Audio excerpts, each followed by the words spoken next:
Most people are kind of familiar with a camera pointed out, a system that's beeping.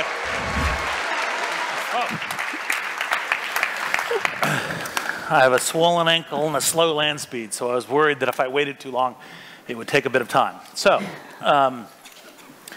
everyone knows autonomous vehicles are coming. They are. It's a question of when and how versus if.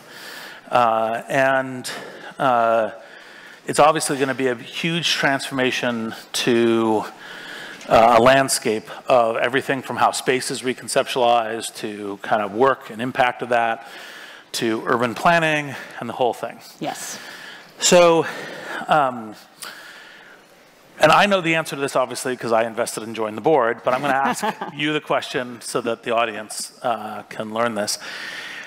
Why is it that focusing Nauto, the company that you're a stellar executive for, and I'm on the board of, that basically says, no, actually, in fact, we need a two-directional camera networked in human-driven vehicles? Because the average Silicon Valley answer would be, isn't the human-driven just a blip on the radar, and eventually it's going to be all autonomous, and why is this a key step towards the future? Isn't this just about today? What about tomorrow? Yes. Yeah. Well, I really think there are two main reasons. I worked on autonomous vehicles previously when I was at Waymo, and one of the reasons I was so excited about Nauto was because there's this idea that, yes, full autonomy is going to have a huge impact on the world, and particularly around road safety, which I care quite a deal about. But it will take time for fully autonomous vehicles to really have widespread adoption, right? If you look at Waymo as an example, they talked about last year how they are already driving L4 level, right? Fully autonomous, no one in the driver's seat, in Metro Phoenix with Waymonauts in the car. And that's an amazing feat, right? But it's in a geofenced area. It's under certain conditions. And that's really how I see autonomy rolling out. And so you have this entire period where there's going to be a transition. There's going to be human-driven cars. There's these assisted driving technologies that are in vehicles. You're going to have some fully autonomous cars. And why do we have to wait for this future where maybe every car is autonomous to have the benefits of road safety? So at Nauto, we have what I would call an intelligent camera system with this internally and externally facing. And we use deep learning and computer vision to look at what is the driver doing? How is he or she interacting with the vehicle, with the road, with others on the road? And then we help that driver drive more safely, right? And you can do that today. And that means helping decrease distracted driving. I was about to say, go into the safety a little bit, for that matter. Decrease collisions. And those are huge things that you can do today. You don't have to wait for tomorrow. And with that, all that information that we're learning about how people interact with the road, you can actually apply that to the development of autonomous vehicles. Because I really think humans are very important in the development of autonomous vehicles. Well, we'll come back to the AV part of it. Let's first kind of stay alone about how we're going to transform human driving. Yeah. Right. So, most people are kind of familiar with a camera pointed out, a system that's beeping at you when you're accelerating or coming up fast on something like a car. You have that in a bunch of kind of driver assist high-end cars. Yeah. What makes the Nauto system so different in terms of a safety profile? So let me use an example that exists today, right? Some of you may have lane keep in your cars, right? And that is also meant to increase road safety. And it makes a lot of sense. If you're drowsy and you're drifting, why not have your car beep at you, wake you up, and keep you in your lane? Instead, what we've seen is about 2/3 of people with lane keep turn it off. Why is that? Well, if you don't use your blinker and you safely change lanes, it beeps at you. Sure, maybe you should learn to use your blinker more often, but the truth is people get annoyed by that. If you're on a 2-lane road and there's a bicyclist on your side and you're safely, right, no one else is around, you're safely moving over to what would be oncoming traffic to avoid that bicyclist, it will beep at you. So that's actually not helping, right? People become annoyed. And so what we really look at Notto is the whole context, right? Both the person and the external context. And so when we think about distracted driving, you want to look at how long is a person distracted? What else is the environment? Are they in, a busy downtown area where being distracted could be really dangerous, or are they on an open road and there's really no one else there? In a perfect world, none of us would be distracted, but that's just not the reality, right? So we try to think about how to improve road safety with the reality of what we're dealing with today. So now let's get to autonomous vehicle some.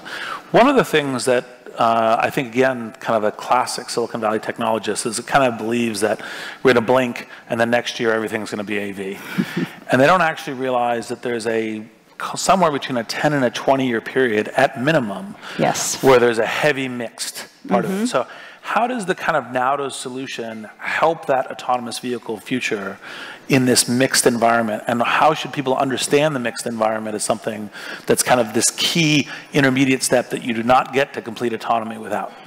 Right. I mean, in some ways, this mixed environment could be more risky to the development of autonomous vehicles, because then you do have perhaps this misunderstanding between fully autonomous cars and human-driven cars. And so that's another thing we look at is human driving behavior. You want to understand how we all already drive, and that helps to think about how autonomous vehicles should drive. It's not just about following the law. Right? In the same example I gave about giving room to that bicyclist, it's technically you're not supposed to cross the double yellow, right? That is supposedly illegal. It's against the rule book. But you do it because it's actually safer. You are providing safe space for that bicyclist who's a more vulnerable road user. The other part, I think, is we can provide more safety features for those people who are still driving cars. And potentially they have these assisted driving technologies, which some think can be more confusing at times, right? Am I driving? Is the car driving?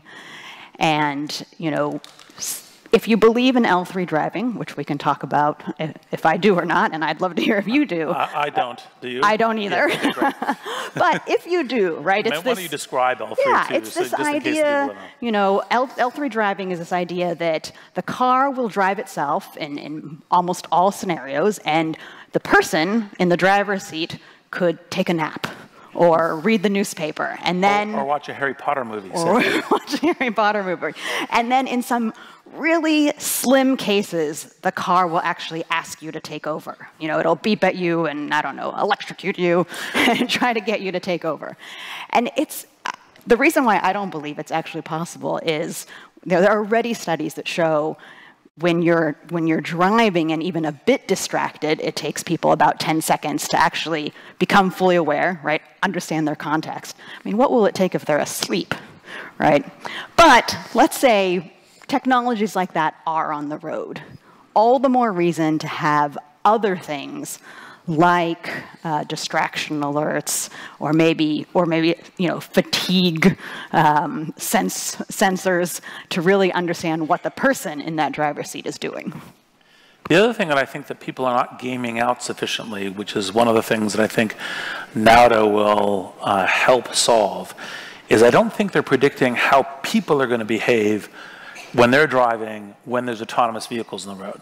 So people, generally speaking, are a little rude to each other already, cutting each other off, that kind of thing. But they kind of fear the social stigmata, the retaliation, et cetera, et cetera. One of the things that I actually think is going to happen when you start getting a number of autonomous vehicles, people getting frustrated because it's going slow, because it's obeying the speed limit, you're driving behind it, they're going to cut it off, they're going to do a bunch of other things. It's going to cause actually a harder AV problem that's actually going to change the nature of the driving landscape. And I actually think that one of the things with Notto is saying, okay, how are actually people driving with these cars, and how do we mod what we're doing with it, because we can see what's going on, where the attention is, that kind of thing, I think will actually be part of what actually accelerates an AV future. I absolutely think that's true, and we see it already with autonomous vehicles on the road today. And it makes sense that they're starting out conservatively. You know, I can totally understand why, but you are seeing people who are driving get frustrated with the fact that they're following the rules to the letter of the law, right? Yes. They don't do the California roll through a stop sign. Yeah. And so there's a lot to learn from people. I mean, one of the interesting things when I was at Waymo is we did try to interact with the community and get some feedback. And you learned, for example, one of the things we learned was at a red light when the car is turning right. You know, most of us actually, when we're driving, we're inching forward if we're that first car at a red light. And that's because we're looking for that cross traffic, right? That space, and we're judging speed and all of those things. Well, originally, autonomous cars, they didn't do that inching because they didn't have to. You know, they had a great view, and so they just went when they could see that it was safe. But the people behind the autonomous vehicle didn't know.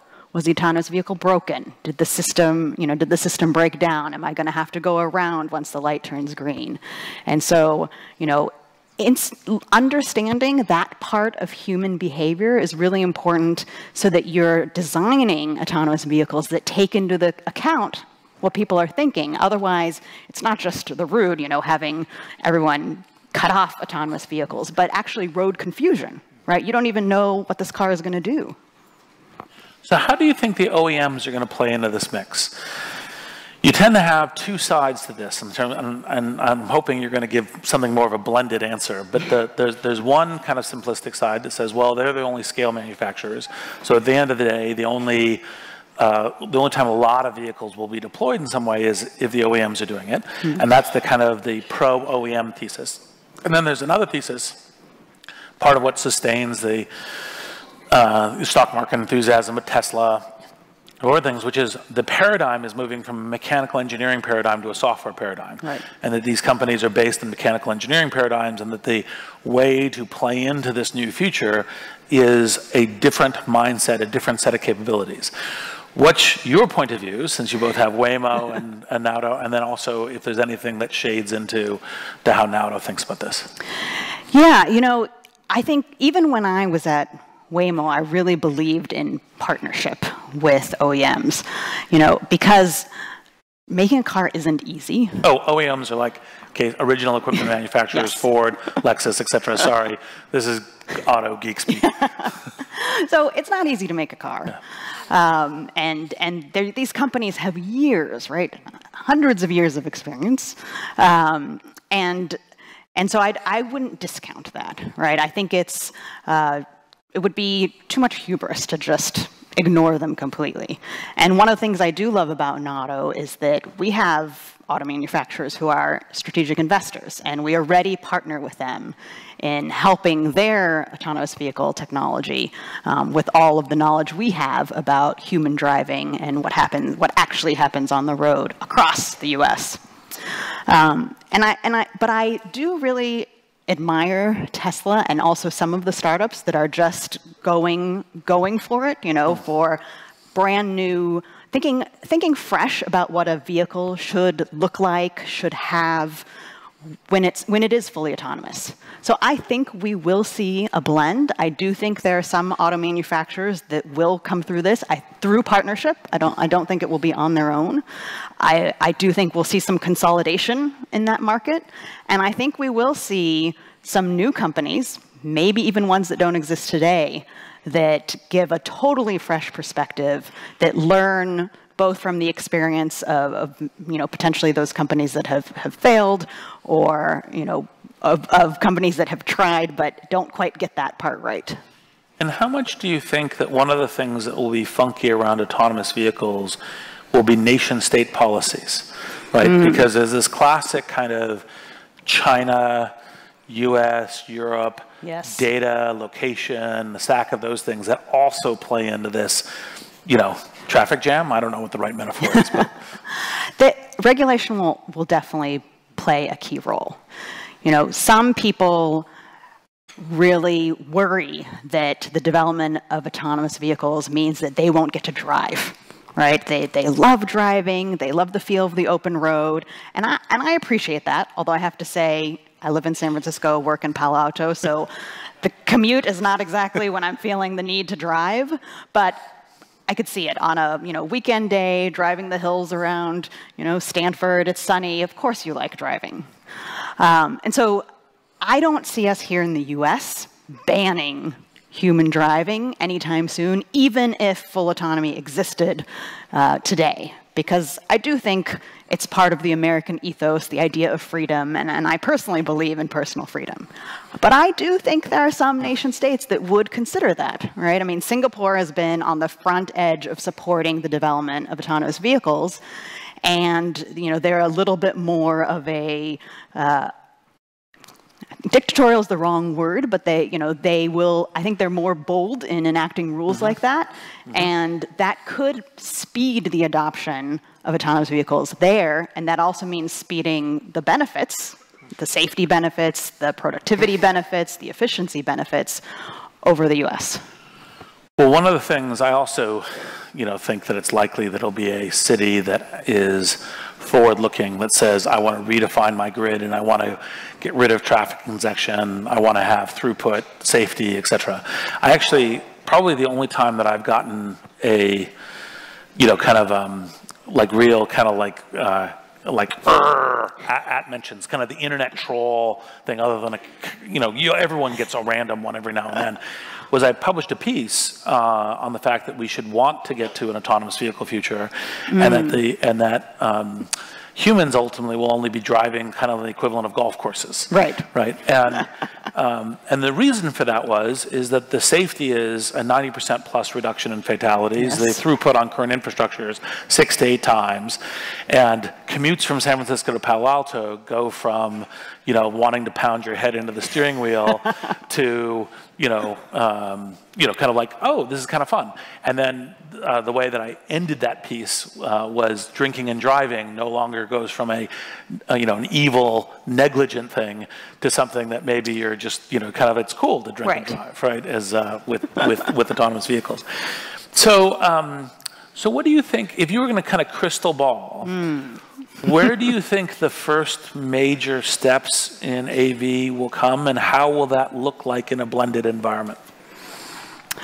So I think we're starting to see it already in the Metro Phoenix area, and it's going to be learning for all of us, and I think we all should pay close attention to how that happens, right? Because that is the first place where we will see a mix of fully autonomous vehicles, human-driven vehicles, and perhaps something in between. And I really hope that we focus on the human aspects of it, right? That it's not just about, yes, we've achieved this, as human beings, we've achieved this great achievement, and it will be a great achievement, but that we take it as a time to learn how people are interacting with these vehicles. I mean, I think, when I would talk to community members, it's hard for them to imagine until they first see it, a car driving down the road with nobody in it, right? Which that might happen, and will that cause a disruption? If you're driving next to it and you look over and there's no one in the driver's seat, it's hard to imagine that it wouldn't cause a disruption. So we have to learn from that and not just learn about the autonomous driving part. And what do you think, since and it's probably a public record that I have relatively little faith in the current administration and kind of what's going on there. What do you think an AV forward set of, like a thoughtful set of regulation would be? Like what would be the way that as kind of advice to us, kind of not just as entrepreneurs, but kind of like regulators to say, this is the approach you should take to try to get this future? So I do believe in pretty light touch regulation in the early days, and we actually are in the early days, even though autonomous vehicle development has been happening for a long time. It still is relatively early days, right? We still haven't seen widespread vehicles with no one in the driver's seat driving around. So I don't think we know enough to regulate a lot today, right? Because then you risk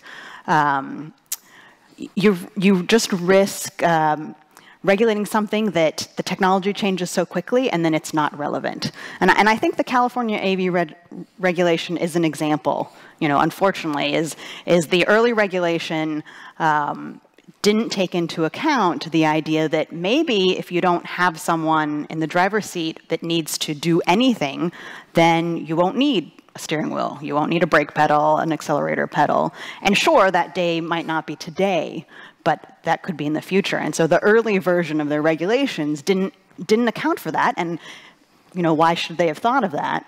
But it sort of took things back in California, right? A lot of companies started looking elsewhere to really push their technology forward. Yeah, well, the number of entrepreneurs in the AV space, which NATO has not done, but a number of them said, do you have connections in Singapore? Do you have connections in Dubai? Do you have connections in, and these that makes me worried for the US entrepreneur, because one of the things that I worry about is that I think regulators need to really cross-check how they think about this is, do not enshrine the past at the cost of the future. Right. Right. Like that's the typical reflex within the regulation side. Yes. And you're like, that is actually, in fact, a terrible outcome. And because they just say, well, we avoid any risk. It's like, well, it's not all about risk avoidance. It's also upside.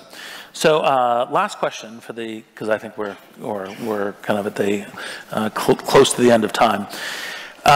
What advice would you give to entrepreneurs who are thinking about the autonomous vehicle space? Because the other thing that's true about the fact that everyone can see this feature is coming, and we're either kind of crawling down at 25 miles per hour, which is the really safe set of vehicles, or we're barreling down, as the case may be.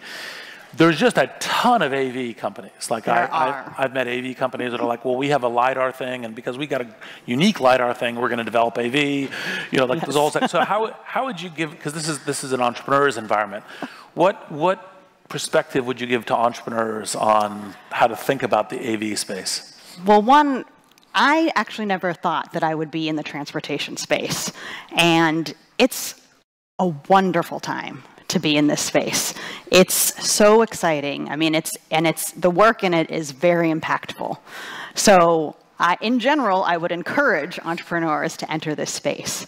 It's true that there are a lot of startups in the space. I do think the amount of investment in total that we're making here is only a drop in the bucket, because we're going to need to invest a lot to really move this technology forward. I think the investment, though, is spread a little bit thin, particularly because the number of roboticists, computer vision experts, there's not that many yet. And we need to invest in the education so that we have more and more engineers and experts in this space. But when you've got that talent spread really thin, it just at some point becomes hard to make the big innovation leaps.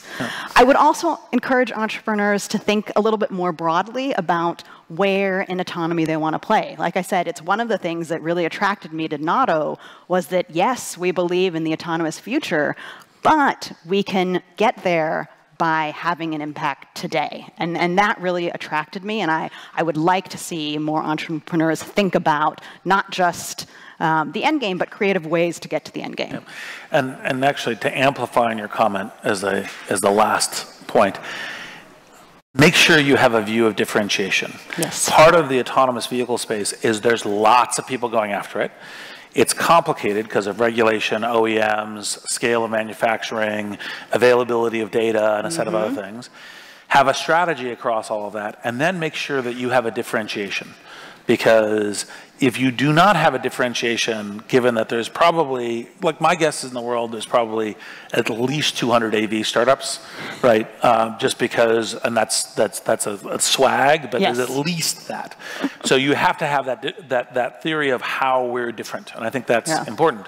So with that, thank you. Thank you. Thank you.